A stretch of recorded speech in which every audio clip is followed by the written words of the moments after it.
কথা আমি এই 100 জন মানুষকে গভীর জঙ্গলের মধ্যে ছেড়ে দিয়েছি, আর হেল্প আসার সময় যে টিমের সব থেকে বেশি মানুষ টিকে থাকবে তারা $2.5 লাখ ভাগ করে নেবে। নীল পোশাক পরা মানুষগুলো হলো সার্ভাইভাল এক্সপার্ট, আর লাল পোশাক পরা মানুষগুলো হলো অ্যামেচার, যারা হয়তো জঙ্গলের পরিবেশের সাথে মানিয়ে নিতে পারবে না। ব্লু টিম, ব্যাগগুলো নাও আর আমাকে ফলো করো। তোমরা টানা কতদিন জঙ্গলে থেকেছো? সবচেয়ে বেশি 3 মাস। মানে শখ করে? হ্যাঁ। ও মাই গড। তোমাদের মধ্যে কতজন আগে ক্যাম্পিং করেছো? তোমাদের মধ্যে কতজন এখানে 1 মাস টিকে থাকতে পারবে? ও মাই গড, ওদের অবস্থা এখনই খারাপ। আমি জানতাম যে ব্লু টিম সুবিধা পাবে, তাই খেলা শুরুর আগে আমি রেড টিমকে চ্যালেঞ্জের কথা জানাই, এমনকি তাদের দোকানেও নিয়ে যাই যাতে টিকে থাকার জন্য সব দরকারি জিনিস কিনতে পারে। ঠিক আছে, দেখাও তো কি কি নিয়েছো তোমরা। আমার কাছে দড়ি আছে, আর এই যে ফ্লোরে একটা ও, টার্প আছে। তুমি কি একেবারে 24টা জলের বোতলের প্যাকেট কিনে এনেছো?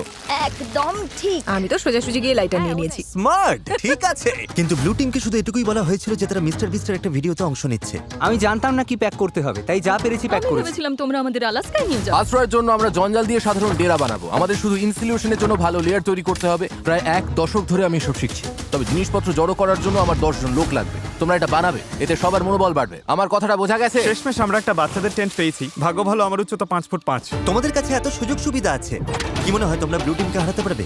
হ্যাঁ, যদিও ওরা প্রফেশনাল। আমাদের কিছু যায় আসে না, আমরা আমাদের মতো প্রফেশনাল। আচ্ছা আচ্ছা, আমি কিছু একটা পেয়েছি। আমি শুধু সেটাই করছি যা সিনেমায় দেখেছি। আচ্ছা, ওরা কি এগুলো শখ করে করছে? তোমরা কত রাত থাকবে এখানে? প্রতিটা রাত আমি এখানে বড়দিন পর্যন্ত থাকতে যতক্ষণ পারবো। আমাদের চলে যেতে বলা হচ্ছে। জঙ্গলে কষ্ট করাই ওদের শখ। Good night. প্রথম রাতেই পরিষ্কার বোঝা গেল যে বাড়তি সুবিধার কারণে রেড টিমের কাজ অনেকটাই সহজ হয়ে গেছে, কিন্তু তাপমাত্রা হঠাৎ অনেকটাই কমে যাওয়ায় এক্সপার্টদের ঘুমানো দায় হয়ে পড়ল। আমি ভীষণ ক্লান্ত আর তৃষ্ণার্ত, ভাবছি এখানে কেন এলাম। আমি একটু ঘুমোতে পারিনি, মাটিটা খুব ঠান্ডা আর সবকিছু কেমন ভিজে ভিজে। আর এই চ্যালেঞ্জ থেকে বের হওয়ার একমাত্র উপায় হলো ফ্লেয়ার জ্বালানো আর উদ্ধারের জন্য অপেক্ষা করা। আমাদের প্রথম একজন এইভাবে হাল ছেড়ে দিল। একজন গেল। আরো 49 জন বাকি। তবে শুধুমাত্র একজনই নয়, সরি বন্ধুরা, আমার 66 বছর বয়স, দুটো হাঁটুই রিপ্লেসমেন্ট হয়েছে। আমি সত্যিই দুঃখিত। আশ্চর্যের বিষয় হলো প্রথম যে 2 জন বাদ পড়লো তারা ব্লু টিমের এক্সপার্ট। অন্যদিকে রেড টিম তাদের সব রিসোর্স ব্যবহার করে বেশ আয়েসেই বাইরে রাত কাটিয়েছে। সুন্দর একটা সকাল, রোদ উঠেছে। এখানে আসতে পেরে নিজেকে ভাগ্যবান মনে হচ্ছে। দুনিয়ার সব ব্যস্ততা থেকে মাঝে মাঝে এমন বিরতি নেওয়া ভালো। এর মধ্যেই এক্সপার্টরা বুঝতে পারলো যে তাদের ডেরাগুলো দ্রুত ঠিক করতে হবে, না হলে তারা আরো সঙ্গী হারাবে। এই ডেরাগুলো মানে শুধু এক গাদা কাঠি নয়, প্রায় 1 ফুট পুরু করে পাতার স্তর দিতে হবে। আর এতে আমার মনে হয় সবারই একটু বেশি পরিশ্রম অবশ্যই হবে। যখন বৃষ্টি শুরু হবে, এই পাতাগুলোই আমাদের বাঁচাবে। ও, তোমরা 3 জনই ওখানে ঘুমাও?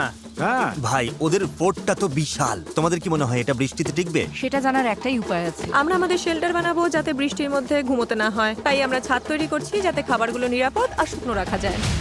এটা তোমরা বানিয়েছো? হ্যাঁ, পরে সার্ভাইভাল ভিডিও বানানোর সময় তোমাদের হ্যাঁ, থেকে ঠিক টিপস নেবো। বলেছো। আমাকে শুধু একটা কল করবে। হয়তো দরকার হবে। এক্সপার্টরা যখন তাদের লিমিটেড রিসোর্স ভালোভাবে ব্যবহার করছিল, অ্যামেচাররা তখন তাদের সুযোগ সুবিধাগুলো দ্রুত নষ্ট করে ফেলছিল। তোমরা শুধু এইটুকুই করেছো। কথা দাও যে তোমাদের কেউ মারা যাবে না। কথা দিচ্ছি, আমরা ঠিক ঠিকঠাক আছে। কথা দিলাম। দিন গড়িয়ে রাত হতেই অ্যামেচাররা বেহিসাবির মতো সব নষ্ট করতে থাকলো। আমি জানি ওরা অনেকক্ষণ পরিশ্রম করছে, অনেক শক্তি ক্ষয় করছে, কিন্তু বেশিক্ষণ টিকবে না। কিন্তু এক্সপার্টদের পরিশ্রমের ফল পাওয়া শুরু হয়ে গিয়েছিল। দেখো, এটা 4 সিজনস হোটেলের থেকেও ভালো। আমার মনে হয় আমাদের রাতটা অনেকটা আরামে কাটবে। আমরা এই জঙ্গলের মধ্যে একদম বাচ্চাদের মতো ঘুমিয়েছি। দারুণ। তার কারণ আমরা একটা দারুণ ডেরা বানিয়েছি। এটা বেশ গরম ছিল,